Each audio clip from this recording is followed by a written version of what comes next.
नमस्कार विद्यार्थी मित्रांनो, इन्फिनिटी इंजिनिअरिंग अकॅडमीच्या यूट्यूब चॅनलवरती मी प्रमोद देशकरी आपणा सर्वांचं स्वागत करतो। विद्यार्थी मित्रांनो, आपल्याला माहिती आहे पुणे महानगरपालिका पीएमसी ज्युनियर इंजिनियर या पदासाठीची जाहिरात आलेली आहे। ऑलरेडी फॉर्म फिलिंग सुरू झालेलं आहे आणि आपण सगळे त्याची तयारी करतोय।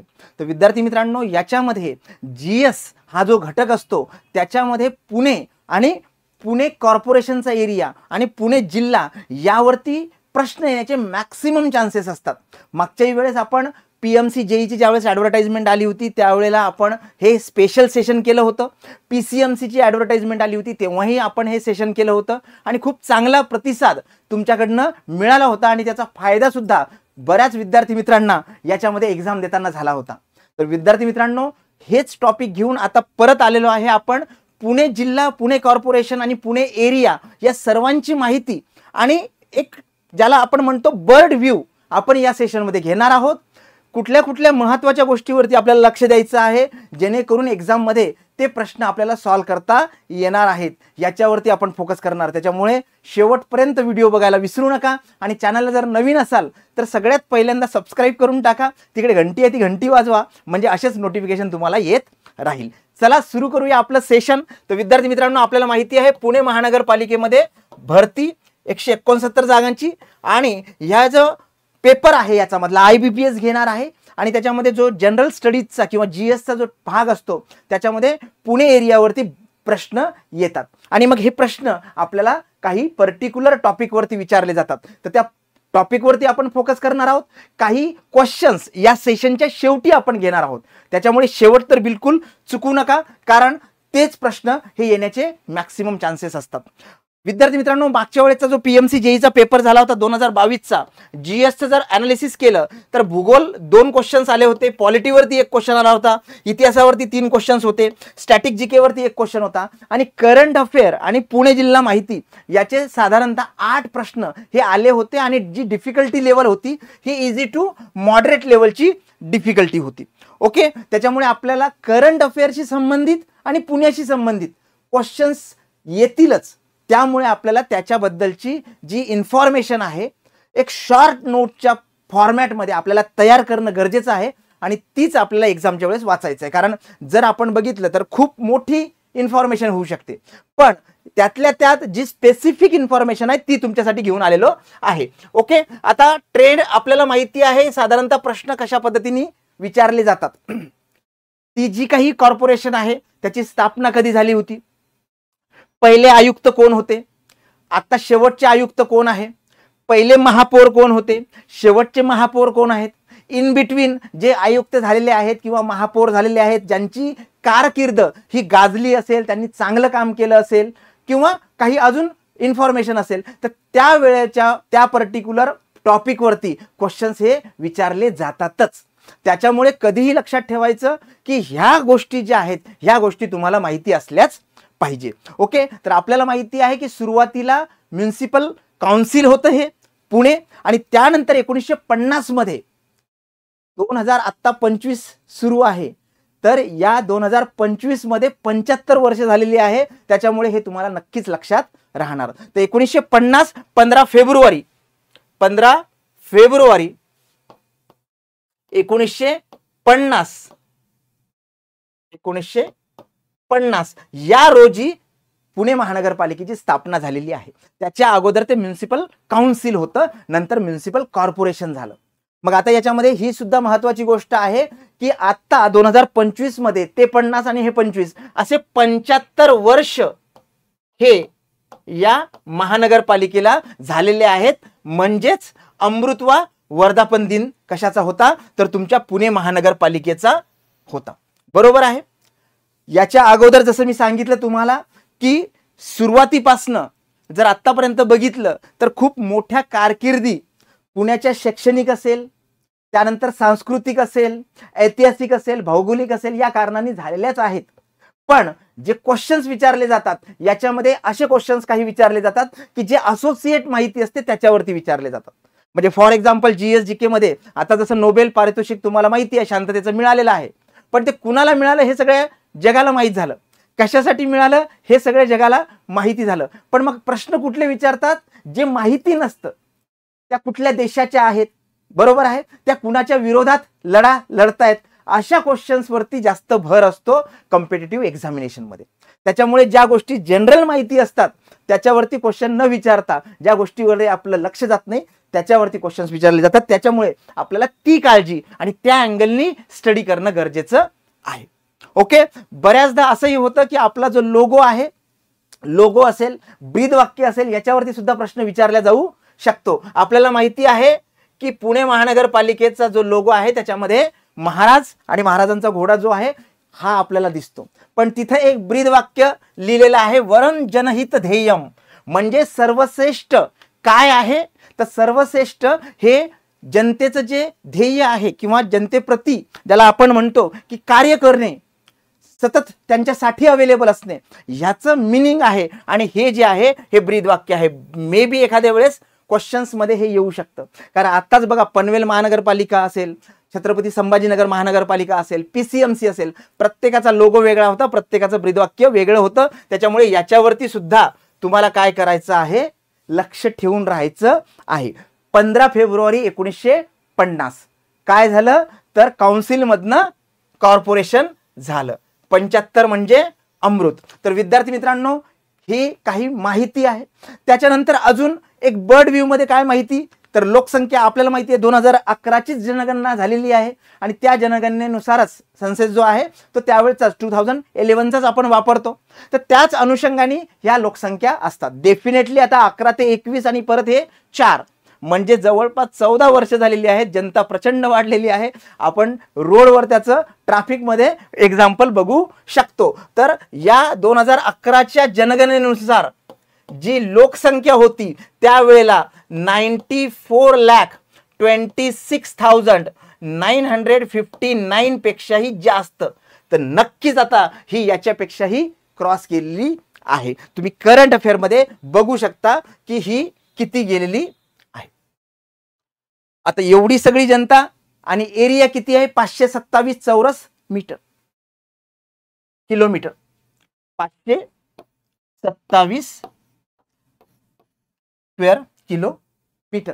म्हणजे डेन्सिटी नक्कीच पॉप्युलेशन डेन्सिटी जी आहे एरियाच्या मानाने जास्त आहे.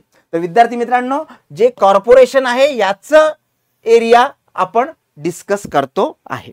ओके, 2011च्या नुसार 94 लाखापेक्षा जास्त आणि 527 चौरस किलोमीटर. येते लक्षात. एक एक गोष्ट लक्षात ठेवायची. मग परत मी सांगितलं होतं की महत्वाचं काय, पहिले महापौर, पहिले आयुक्त, शेवटचे महापौर, शेवटचे आयुक्त. आणि आपल्याला माहिती आहे की महाराष्ट्रामध्ये मागच्या बऱ्याच 1-2 वर्षापासून कॉर्पोरेशनच्या निवडणुका नाहीत, त्यामुळे प्रशासन तिकडे काम बघतं. म्हणजे आयुक्तांना सगळे अधिकार जे दिलेले आहेत ते तिथे दिलेले आहेत. मग लक्षात घ्या की ते सुद्धा आपल्याला महत्वाचं आहे. जनरल इन्फॉर्मेशन मध्येच हे बघायचं. पुणे महानगरपालिकेचे जे पहिले महापौर होते, मेयर बाबूराव सनस साहेब होते. हे भारतीय राष्ट्रीय काँग्रेस जे आहे, बरोबर आहे, national Congress, Indian national Congress याचे ते होते, या पक्षाचे होते. आणि आपल्याला माहिती आहे त्यांच्या नावावरूनच सनस जे काही पर्टिक्युलर स्टेडियम आहे हे आहे. तर विद्यार्थी मित्रांनो, 1951 ते 55 असा काळ होता. 1950ला ही जी महानगरपालिका आहे ती स्थापन झाली. आणि आता आपल्याला माहिती आहे की 2019 पासून तर जोपर्यंत मेयर होते 2022 पर्यंत मुरलीधरजी मोहोळ साहेब होते. आणि आपल्याला माहिती आहे की आता ते केंद्रीय मंत्री आहेत, बरोबर आहे. तर पहिले बाबूराव सनस आणि आता शेवटचे जे होते सपोज ते होते मुरलीधरजी मोहोळ. पण यांच्यामध्ये ज्यांचे कार्यकाळ थोडेफार स्पेसिफिकली जे काही 1.5 वर्ष असेल, 2-2 वर्ष, कारण मध्ये तो पॅटर्न होता पुण्यामध्ये. तर हे जे होतं याच्यामध्ये कोण कोण लक्षवेधी होते, भाई वैद्य तुम्हाला माहिती असेल, नाव ऐकलं असेल, चंद्रकांतजी छाजेड तुम्ही नाव ऐकलं असेल, वंदनाताई चव्हाण तुम्ही नाव ऐकलं असेल, खासदार आहेत त्यात, आणि मुक्ताताई टिळक हे सुद्धा नाव तुम्ही ऐकलं असेल. याच्या व्यतिरिक्तही खूप जण असेल, प्रशांत सर असतील किंवा त्याच्या व्यतिरिक्त जे जगतापताई असतील, खूप जण आहेत जे मेयर होऊन गेले. पण सगळ्यात महत्वाचं पहिला आणि शेवटचा. बरं, हे झालं राजकीय टाईप मेयर किंवा तर प्रशासन लेवलला जर आयुक्त कमिशनर बघितलं तर ते सुद्धा लक्षात घ्या. जे पहिले आयुक्त होते ते SG बर्वे होते आणि जे आता सध्या काम करतात ते कोण आहे? नवल किशोरजी राम सर आहेत, जे भारतीय प्रशासकीय सेवेचे अधिकारी आहेत, बरोबर आहे, IAS. आणि यांचं सगळ्यात महत्त्वाचं कार्य हे सुद्धा लक्षात घ्या की 2019 ज्यावेळेस पॅन्डेमिक होता, कोरोना होता, तर पुण्याचे ते त्यावेळेचे कलेक्टर होते, जे आता आयुक्त झालेले आहेत. ओके, तर लक्षात घ्या, पहिले SG बर्वे सर आणि आता जे आहेत ते नवल किशोर राम, आणि हे अधिकारी त्यांच्या सोबत आहेत जे त्या प्रशासनावरती अधिकारी म्हणून काम करतात. नवल किशोर राम आहेत भारतीय प्रशासकीय सेवेचे, हे महापालिकेचे आयुक्त आहेत. MJ प्रदीप चंद्रन हे सुद्धा IAS आहेत, अतिरिक्त महापालिका आयुक्त आहे, जे जनरल विभाग सांभाळतात. आणि हे सुद्धा अतिरिक्त महापालिका आयुक्त पृथ्वीराज BP हे इस्टेटशी रिलेटेड आहे. आणि ओमप्रकाशजी दिवटे हे अतिरिक्त महापालिका आयुक्त आहे, हे स्पेशल त्यांच्याकडे कार्यभार आहे. लक्षात घ्या, मेयर असतील किंवा तुमचे कमिशनर असतील तर हे तुम्हाला पहिले शेवटचे हे तरी माहिती पाहिजे. ओके, आणि कधी स्थापना झाली हे माहिती पाहिजे तुम्हाला. ठीक आहे, आता आपण पुण्याच्या एरियाबद्दल बघूया.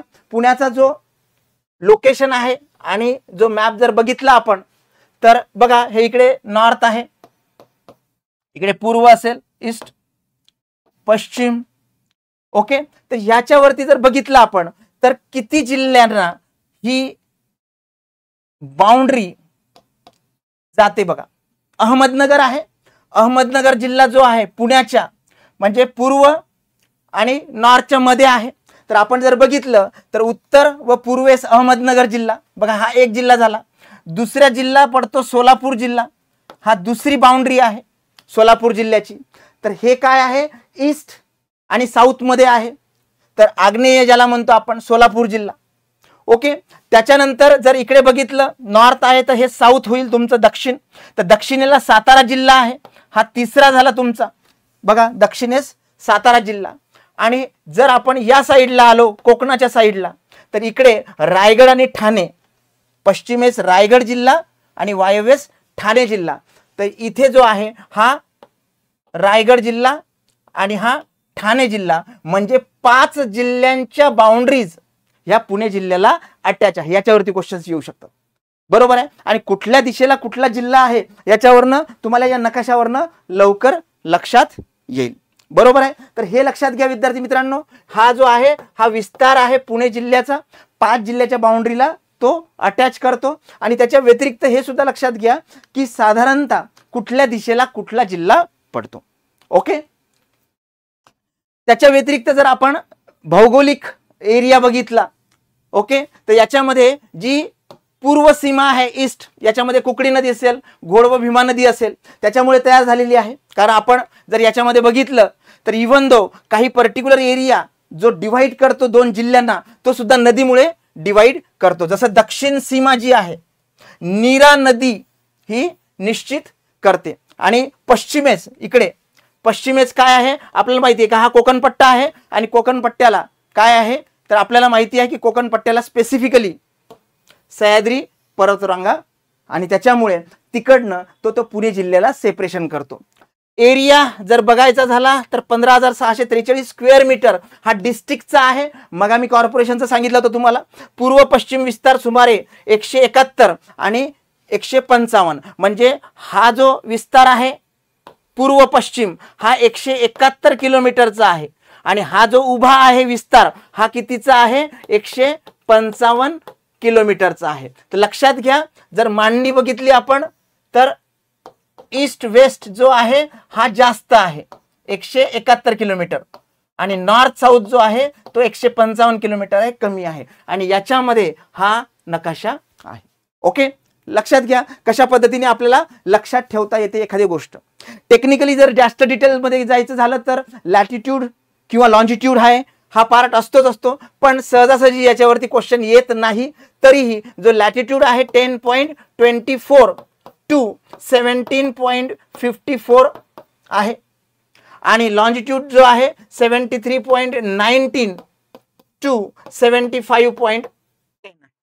ओके, आणि जर एरिया वाईज बघायचं झालं तर नक्कीच सेकंड लार्जेस्ट आहे ओव्हरऑल महाराष्ट्राशी संबंधित, आणि पॉप्युलेशन सुद्धा महाराष्ट्रामध्ये आता सेकंड नंबरवरती झालाय जर आपण एरिया वाईज कन्सिडर केलं तर. आणि सगळ्यात महत्त्वाचं लक्षात घ्या की आपण PMC आणि जिल्हा अशा दोन्ही गोष्टीबद्दल पॅरलली कम्युनिकेट करतोय. लोकसंख्येची घनता आताच मी सांगितलं की एरिया कमी लोकसंख्या जास्त, तेही 2011च्या सेन्ससनुसार. त्याच्यामुळे जर डेन्सिटी पॉप्युलेशन किंवा ज्याला आपण म्हणतो की जी लोकसंख्या घनता आहे ती नक्कीच प्रचंड असणार आहे. तर मुंबई उपनगर, मुंबई शहर व ठाणे या 3च्या नंतर जर कुणाचा नंबर लागत असेल तर पुणे जिल्ह्याचा नंबर लागतो. हे सुद्धा मी डिस्ट्रिक्ट बद्दल बोलतोय. ओके, 4थ्या क्रमांकावरती टोटल किती तालुके आहेत पुणे जिल्ह्यामध्ये? तर 14 तालुके आहेत. 14 तालुक्यापैकी हा नकाशा झाला. जर मोजले आपण तर 13च भरतात, पण इथे पुणे आणि हवेली, बऱ्याच विद्यार्थी मित्रांना हा प्रश्न हवालदिल करून सोडत असेल की हवेलीचं गाव कुठे आहे. तर हवेली हा एक फक्त तालुका आहे आणि त्या पर्टिक्युलर तालुक्याचं जे कामकाज आहे ते एका तहसील ऑफिसमधनं होतं. तर हवेली तालुका, कारण बऱ्याच ठिकाणी आपण लिहिताना हवेली तालुका लिहितो पण कुठेही ते गाव नाही. तर असे 14 तालुके जे आहेत हे पुणे जिल्ह्यामध्ये येतात. आणि पुणे जिल्ह्याचा जर आपण लगतचे जिल्हे बघितले तर मगच मी तुम्हाला सांगितलं कुठले कुठले जिल्हे लगतचे येतात. याच्यामध्ये अहमदनगर, सोलापूर, सातारा, रायगड आणि ठाणे असे 5 जिल्हे जे आहेत हे लगतचे जिल्हे आहेत. हवामान खूप चांगलं आहे. पुण्यामध्ये एकदा आलेला माणूस परत काही जात नाही गावाकडे, बरोबर आहे. पण जर आपण बघायचं झालं तर स्पेसिफिक जिल्ह्याविषयी म्हणायचं झालं, उष्ण कोरडे व आल्हाददायक आहे. डेफिनेटली याच्यामध्ये एक्स्ट्रीम टेम्परेचर 41 डिग्री सेल्सिअस याच्यापेक्षा आता प्रचंड वाढलेलं आहे तफावत झाल्यामुळे. आणि कमीत कमी एक 6 सेंटीमीटर हे जे आहेत हे ॲव्हरेज जे म्हणतो आपण त्याच्यानुसार कन्सिडर केलेलं आहे. ओके, आणि पाऊस जो आहे ते 70 ते 120 जो आहे हा पाऊस जो आहे हा पर्टिक्युलर जसं जसं आपण पूर्वेकडे जातो तसं तसं आहे. आणि मेनली घाटमाथा जो आहे त्याच्यामध्ये 300 ते 400 सेंटीमीटर हा पाऊस होतो. लक्षात घ्या, आताच मी सांगितलं इकडनं ज्या काही पर्वत रांगा आहे त्याच्यामुळे पाऊस जास्त पडतो आणि इकडे कमी आहे. ओके, तर विद्यार्थी मित्रांनो आपण क्वेश्चन सुद्धा बघणार आहोत आणि ॲडिशनल इन्फॉर्मेशन सुद्धा घेणार आहोत. त्यापूर्वी जर तुम्ही आतापासून सुरुवात करणार असाल तर परफेक्ट बॅच आहे आपली PMC ज्युनियर इंजिनियरसाठी, ज्याच्यामध्ये तुम्हाला टेक्निकल 40% आणि नॉन टेक्निकल 60% असा टोटल सिलेबस हा कव्हर करून देणारा हा एक कोर्स आहे जो तुम्ही कोर्स घेऊ शकता. आपला IVR क्रमांक 7887811411 याच्यावरती संपर्क करू शकता. ओके, परत आपल्या पॉइंटवर येऊया.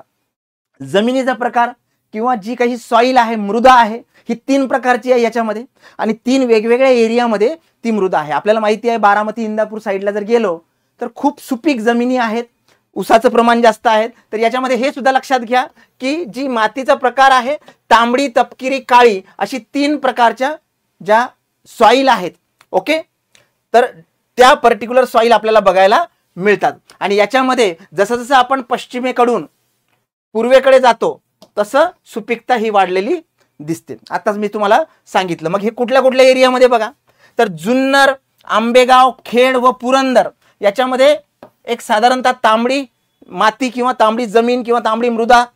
त्यानंतर खेड, हवेली, शिरूर, दौंड व पुरंदर जो परिसर आहे याच्यामध्ये तपकिरी टाईपची आणि इंदापूर बारामतीचा जो पट्टा आहे त्याच्यामध्ये काळी कसदार जमीन आहे. त्याच्यामुळे पिके खूप चांगल्या पद्धतीने होतात. तर डेफिनेटली या 3 प्रकारच्या जमिनीमुळे व्हेरायटी सगळीच इथे बघायला मिळते. याच्यामध्ये भात व बाजरी आहे हे खरीप पीक आहे, गहू आणि हरभरा आहे हे रबी पिके आहे आणि त्याच्या व्यतिरिक्त ज्वारी असेल, ऊस असेल, हे मेनली ज्वारी हे कंटिन्युअस घेतलं जातं आणि ऊस जो आहे तो सगळ्यात महत्त्वाचा आणि बागायती पीक ज्याला म्हणतो आपण, बरोबर आहे, तर ते इथे घेतल्या जातं.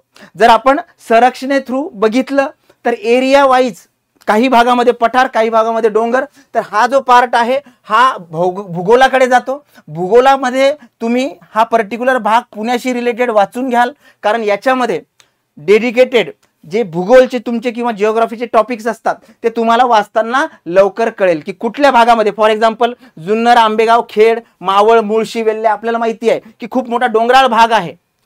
ओके, आदिवासी बहुल भाग आहे. मावळ, तुम्ही जर अंदर मावळमध्ये वगैरे जर गेलात तर आपल्याला माहिती आहे कशा पद्धतीची भूरचना तिकडे आहे. ओके, तर तुम्हाला जिओग्राफीशी रिलेटेड जोडून पुणे जिल्हा स्टडी करावा लागेल. नद्या आपल्याला फक्त मुळा आणि मुठा माहिती आहे आणि त्यांचं संगम माहिती आहे संगम ब्रिजच्या खाली. तर लक्षात घ्या विद्यार्थी मित्रांनो, त्याच्या व्यतिरिक्तही खूप साऱ्या नद्या ह्या पुण्याला लाभलेल्या आहेत. त्याच्यामध्ये भीमा नदी सगळ्यात महत्त्वाची आहे आणि जी उगम पावलेली आहे आपल्याला माहिती आहे कुठे, तर ती भीमाशंकरला उगम पावलेली आहे. तर नद्या आताच मी सांगितलं, भीमा नदी आहे बघा जी प्रमुख नदी आहे. त्याच्या व्यतिरिक्त मांडवी, कुकवी, मीना, घोड, भामा, इंद्रायणी, पवना, मुळा, मुठा, कन्हा, नीरा या जिल्ह्यातल्या महत्त्वाच्या नद्या आहेत. आणि जर पुण्याशी अटॅच म्हणायचं झालं तर मुळा, मुठा आपल्याला माहिती आहे. जर आपण पिंपरी चिंचवडकडे गेलो तर पवना माहिती आहे. बरोबर आहे. तर एक स्पेसिफिक थोडक्यात बघा, भीमा नदी जी आहे राजगुरुनगर, दौंड त्याच्या काठावरती वसलेली गाव आहेत. नीरा, भोर, कऱ्हा, बारामती, मुळा व मुठा संगम पुणे, कुकडी, जुन्नर, मुळा परत पौड, इंद्रायणी, देहू, आळंदी, घोड, आंबेगाव, घोडेगाव वर शिरूर, भीमा व नीरा संगम नरसिंगपूर. हे काय आहे, हे नद्या आणि त्या नद्याच्या काठावरती वसलेले जे शहर किंवा गाव आहेत किंवा संगम म्हणतो आपण त्यांना. तर हे सुद्धा पर्टिक्युलर तुम्हाला थोडंसं लक्ष द्यावं लागेल. जिओग्राफीशी रिलेटेड आहे पण त्याचा तुम्हाला फायदा होईल. 11.01% जे एरिया आहे तो फॉरेस्टचा आहे आणि दिवसेंदिवस फॉरेस्टचा एरिया तसा कमी होत चाललेला आहे पुणे डिस्ट्रिक्टचा. ओके, त्याच्यामुळे पुणे जिल्ह्यातले जर फॉरेस्ट आपण बघितले किंवा वने ज्याला म्हणतो आपण, तर मी आत्ताच तुम्हाला सांगितलं 11.08 म्हणजे जिल्ह्याचा जो मोठा भाग जो आहे तर तो भाग जरी पर्वतीय डोंगराळ असेल तरी त्याच्यापैकी केवळ 11.08% हे काय आहे, हे फॉरेस्ट आहे. मग ह्या फॉरेस्टमध्ये आपल्याला माहिती आहे की जे काही वन्य प्राणी असतील ते वन्य प्राणी आढळतात. याच्यामध्ये स्पेशली आता आपल्याला माहिती आहे बिबट्याचा वावर वगैरे जो आहे इकडे जुन्नर तालुक्यामध्ये वगैरे आहे आणि भीमाशंकर येथे शेकरू आपल्याला बघायला मिळतं.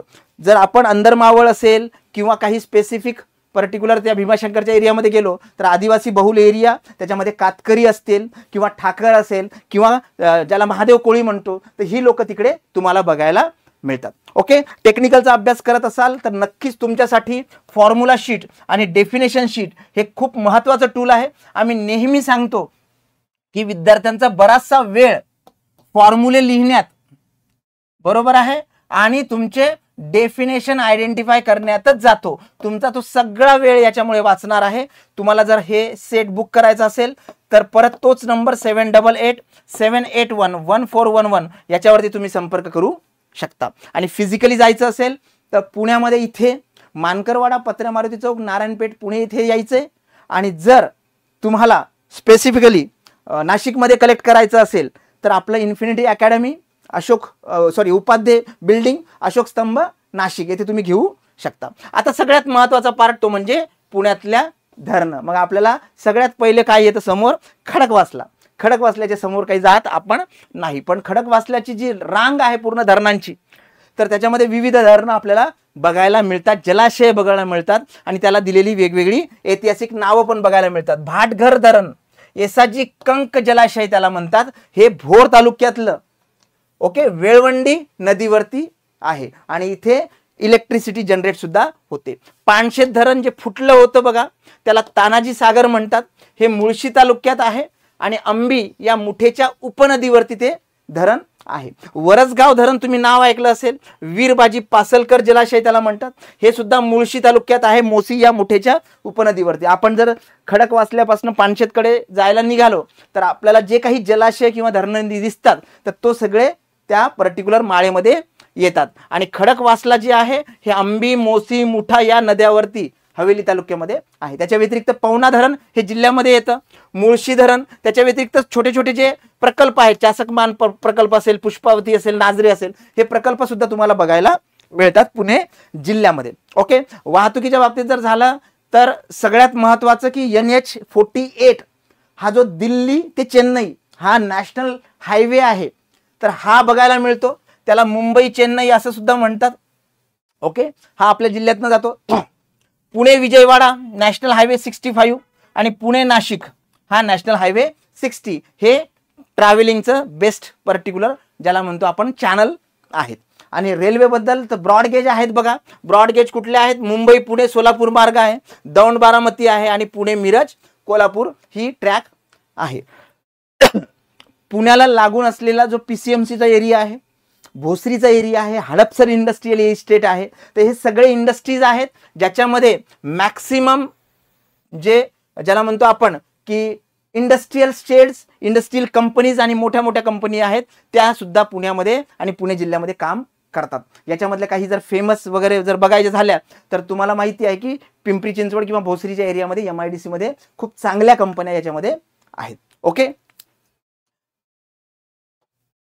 महत्वाचे स्पॉट लक्षात घ्या. महत्वाचे स्पॉट म्हणजे असं नाही की फक्त पुण्यामधले, तर शिवनेरी किल्ला असेल, सिंहगड किल्ला असेल, पुण्यामधले लोकल काही पर्टिक्युलर लोकेशन्स असतील, हे महत्वाचे स्थळे आहेच आहे. एक छोटं पुस्तक मिळतं बघा पुणे माहिती, त्याच्यामध्ये सुद्धा तुम्हाला हायलाईट केलेले काही पॉईंट्स मिळतील. आपण जिल्ह्याबद्दल बोलतोय आणि बऱ्याच ठिकाणी आपण जे पॉइंट आउट करणार आहोत तर त्या गोष्टी ज्या आहेत ह्या रिलेटेड असणार आहे क्वेश्चनच्या. बरोबर आहे. देहू आणि आळंदी फेमस आहे, पालखी सोहळा आपल्याला माहिती आहे. देहू ही संत तुकाराम महाराजांशी संबंधित आहे आणि आळंदी शी ज्ञानेश्वर महाराजांशी संबंधित आहे. आपल्याला माहिती आहे की तिथे नेमका ज्याला म्हणतो वार्षिक उत्सव जो असतो तो वारीचा उत्सव असतो आणि पंढरपूर वारी आपल्याला माहिती आहे. आणि सगळ्यात महत्त्वाचं RV असेल किंवा तुम्ही जर बघितलं GMRT नाव ऐकलं असेल, जायंट मीटर रेडिओ टेलिस्कोप. बरोबर आहे. तर हे नारायणगावच्या तिथे RV केंद्र आहे, तिथे GMRT आहे, जायंट मीटर रेडिओ टेलिस्कोप. इथनं स्पेसमध्ये वेगवेगळे सिग्नल सोडले जातात आणि ते सिग्नल्स परत कलेक्ट केले जातात. काही त्याच वेळेस येतात, काही वर्षांनी, काही कितीतरी वर्षांनी येतात आणि त्याच्यावरती रिसर्च केला जातो. आणि त्याच्यामुळेही पुणे ते नाशिक हा जो रेल्वे मार्ग आहे याच्यामध्ये अडथळा येतोय. बरोबर आहे. आता काही पटापट क्वेश्चन्सचं उत्तर द्या मला, म्हणजे आपल्याला या सेशनचा फायदा झाला की नाही हे कळेल. चला पटकन. पुणे जिल्ह्याचा उत्तर व पूर्वेकडील शेजारी जिल्हा कोणता? आता मगाच मी डायग्राम काढलेली होती. हे तुमचं नॉर्थ होतं, ईस्ट होतं, वेस्ट होतं, साऊथ होतं आणि काय म्हटलेलं आहे उत्तर पूर्व. आता ही झाली तुमची पूर्व आणि उत्तर ही झाली. तर याच्यामध्ये आपल्याला माहिती आहे की कुठला जिल्हा येतोय? अहमदनगर जिल्हा येतोय. होल्ड करायचं किंवा ज्याला काय म्हणतो आपण की पॉज करायचा व्हिडिओ आणि उत्तर द्यायचं. किती तालुके आहेत याच्यासाठी तर काही क्वेश्चनचे ऑप्शन्स घ्यायची गरज नाही. मग सांगितलं तुम्ही किती तालुके आहेत? 14 तालुके आहेत. पुणे जिल्ह्यातील प्रमुख खरीप पिके कोणती? फक्त पिके म्हटलं असतं तर त्याच्यामध्ये गहू हरभरा आला असता, भात ज्वारी बाजरी आली असती, पण लक्षात घ्या त्यांनी खरीप पिके म्हटलेलं आहे. मग आपण बघितलं होतं की भात आणि बाजरी. तर ह्या छोट्या छोट्या गोष्टी आहेत पण याला लक्षात ठेवा. त्यानंतर काय क्वेश्चन आहे? राष्ट्रीय महामार्ग. आताच मी सांगितलं नॅशनल हायवे 48 हा जो आहे हा ऍक्च्युअली दिल्ली ते चेन्नई आहे, पण महाराष्ट्रामध्ये आपण त्याला मुंबई चेन्नई हायवे म्हणतो. बरोबर आहे. कुठे आहे? Mumbai Chennai. Yes, correct. Okay, इथं आन्सर डायरेक्ट हायलाइट केलेला आहे. विक्रम उपग्रह दळणवळण केंद्र RV आता सांगितलं नारायणगाव जवळ आहे, त्याला हायलाइट तसंच राहून गेले, काही हरकत नाही. पुणे जिल्ह्याचे वनक्षेत्र मग आम्ही सांगितलं होतं 11.08%. ओके, हा 11.08%. बघा क्वेश्चन्स अशा पद्धतीने सिलेक्ट करायचे की जी इन्फॉर्मेशन एक्झाम मध्ये विचारल्या जाण्याची दाट शक्यता आहे. ओके, आपल्याला माहिती आहे पुणे जिल्ह्यामध्ये सुपीक मृदा, किती प्रकारच्या मृदा पुण्यामध्ये आहे? 3 प्रकारच्या आहेत. ओके, तपकिरी असेल, बरोबर आहे, काळी मृदा असेल. तर ह्याच्यापैकी जे सुपीक म्हटलेलं आहे त्यांनी कुठल्या? पुणे जिल्ह्यात सर्वाधिक सुपीक मृदा आपल्याला माहिती आहे इंदापूर बारामती एकदम क्रीम एरिया आहे जमिनीच्या बाबतीत. सर्वात मोठी नदी कुठली? नीरा, मुळा, भीमा. ओके, भीमा नदी सगळ्यात उंच आहे, सॉरी सगळ्यात महत्वाची आहे. ओके, पश्चिमेकडील भूभाग कोणत्या पर्वतरांगांनी व्यापलेला आहे? लक्षात घ्या, याच्यामध्ये आपल्याला माहिती आहे की पुणे जिल्ह्याशी संबंधित आपण सह्याद्रीच्या सहवासात राहतो, त्याच्यामुळे आपल्याला माहिती आहे की सर्व सह्याद्री पर्वतरांगा या पुणे जिल्ह्याच्या आसपास आहेत.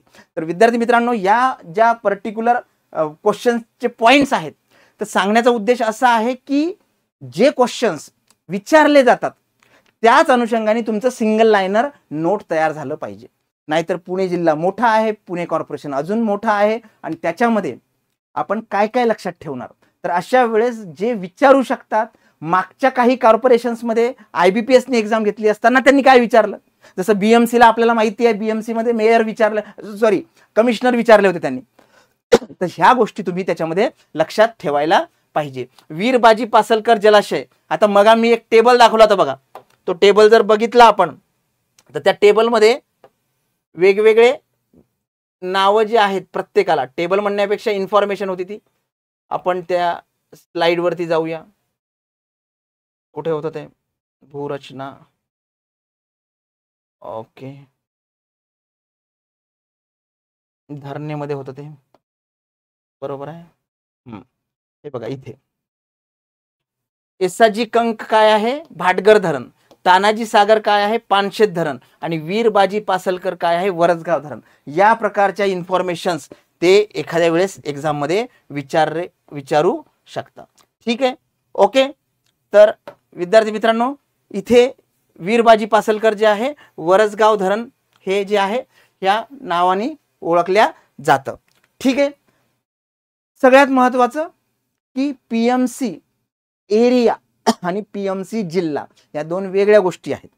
त्याच्यामुळे आपल्याला क्वेश्चन्स मध्ये काय विचारलेलं आहे, त्यांनी डिस्ट्रिक्ट बद्दल लोकसंख्या विचारली की म्युनिसिपल कॉर्पोरेशन बद्दल विचारली, जे एरिया क्षेत्रफळ विचारलेलं आहे ते डिस्ट्रिक्टचं विचारलंय की कॉर्पोरेशनचं विचारलंय, बरोबर आहे. हे व्यवस्थित वाचावं लागेल तुम्हाला, नाही तर माहिती असून सुद्धा आपल्याला प्रॉब्लेम जाऊ शकतो. ओके विद्यार्थी मित्रांनो, जर तुम्हाला अशाच प्रकारचे इन्फॉर्मेटिव्ह दर्जेदार व्हिडिओ पाहिजे असेल तर कमेंट सेक्शनमध्ये तुमची रिक्वायरमेंट टाका. नक्कीच आमची टीम त्याच्यावरती काम करेल आणि आपण इन्फॉर्मेटिव्ह व्हिडिओ तुमच्यापर्यंत पोहोचू. आणि जर तुमच्या मनामध्ये काहीही अडचण असेल किंवा तुम्हाला काही प्रॉब्लेम असेल तर गिरीश सरांचा नंबर 9158999422 याच्यावरती व्हॉट्सअप मेसेज करायचा. आमच्याकडनं, आमच्या टीमकडनं तुम्हाला नक्की कॉन्टॅक्ट केल्या जाईल. ओके, तर thank you so much for joining this session. जर हे सेशन तुम्हाला आवडलं असेल तर तुमच्या 5 मित्रांना नक्की शेअर करा. Thank you so much.